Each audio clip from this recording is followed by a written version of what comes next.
Un homme infirme est guéri.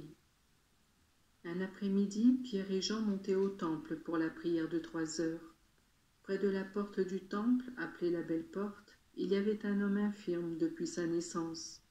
Chaque jour, on l'apportait et le déposait là, pour qu'il puisse demander de l'argent à ceux qui entraient dans le temple. Il vit Pierre et Jean qui allaient y entrer et leur demanda un don. Pierre et Jean fixèrent les yeux sur lui, et Pierre lui dit « Regarde-nous ». L'homme les regarda avec attention, car il s'attendait à recevoir d'eux quelque chose. Pierre lui dit alors « Je n'ai ni argent ni or, mais ce que j'ai, je te le donne, au nom de Jésus-Christ de Nazareth. Marche !» Puis il le prit par la main droite et le fit lever. Aussitôt les pieds et les chevilles de l'infirme devinrent fermes. D'un saut, il fut sur ses pieds, se tint debout, puis se mit à marcher. Il entra avec les apôtres dans le temple, en marchant, sautant et louant Dieu. Toute la foule le vit marcher et louer Dieu.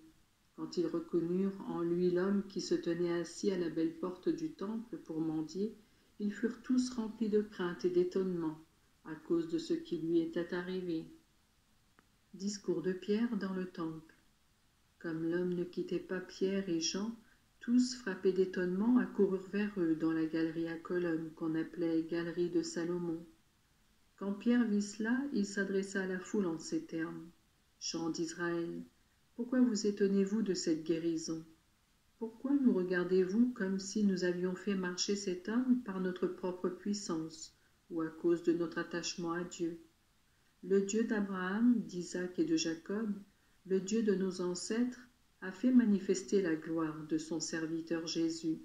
Vous-même, vous l'avez livré aux autorités, et vous l'avez rejeté devant Pilate, alors que celui-ci avait décidé de le relâcher. Vous avez rejeté celui qui était saint et juste, et vous avez préféré demander à Pilate de vous accorder la libération d'un criminel. Ainsi vous avez fait mourir le maître de la vie, mais Dieu l'a ramené de la mort à la vie, et nous en sommes témoins.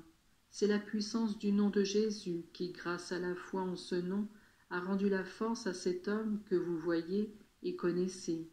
C'est la foi en Jésus qui lui a donné d'être complètement guéri, comme vous pouvez le constater. Cependant, frères, je sais bien que vous et vos chefs avez agi par ignorance à l'égard de Jésus. Mais Dieu a réalisé ainsi ce qu'il avait annoncé autrefois par tous les prophètes.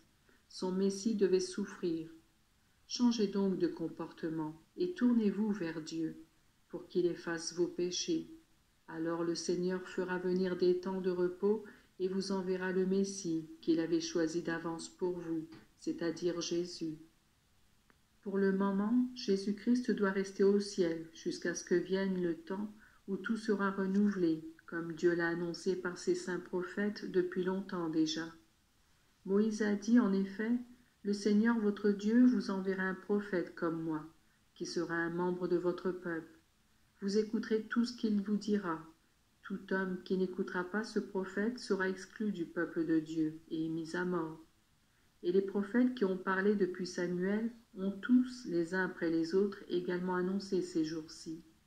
La promesse que Dieu a faite pour les prophètes est pour vous, et vous avez part à l'alliance que Dieu a conclue avec vos ancêtres, quand il a dit à Abraham, « Je bénirai toutes les familles de la terre à travers tes descendants. » Ainsi Dieu a fait apparaître son serviteur pour vous d'abord.